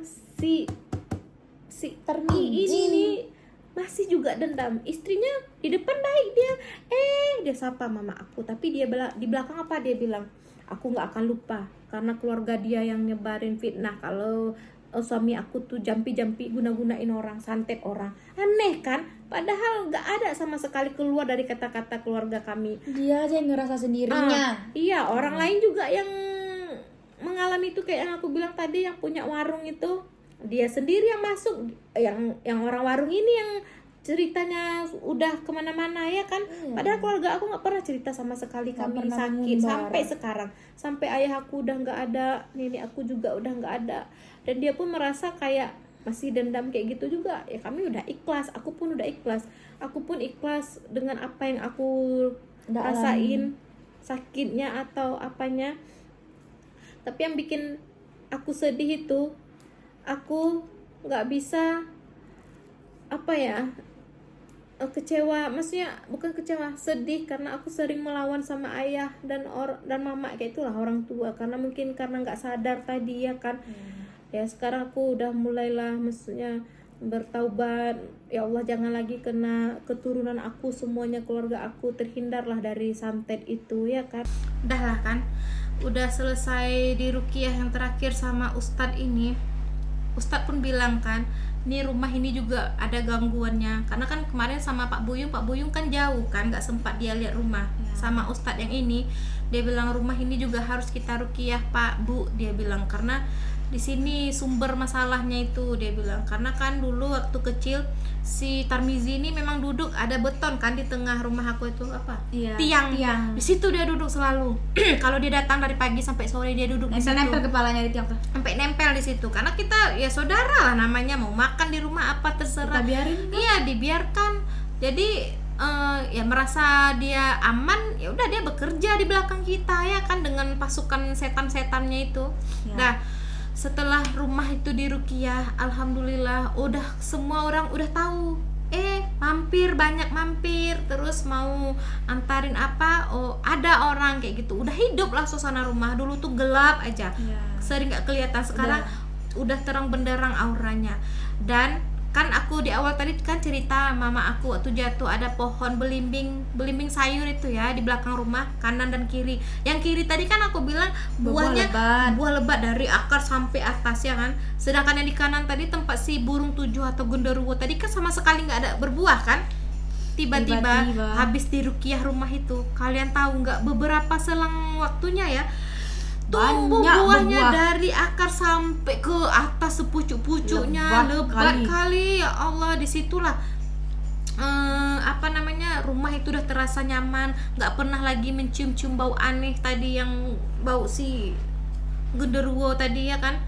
Terus juga di rumah pun udah nyaman, aku pun udah nggak pernah mimpi ular, nggak pernah mimpi diganggu lagi, nggak pernah mimpi dia, alhamdulillahnya ya kan. Dan tapi kita sampai sekarang pun juga harus jaga-jaga, walaupun udah aman, tapi kita tetap berjaga-jaga dan berlindung kepada Allah yang Maha Kuasa. Iya. Pelajaran yang kita dapat adalah yang pertama, jangan mudah percaya sama orang lain karena bisa aja orang itu jahat. Yang kedua, jangan lupa berdoa supaya kita selalu terhindar dari hal yang buruk. Oke Kun, jangan lupa ikut campur di kolom komentar, and see you next Markisah. Bye bye.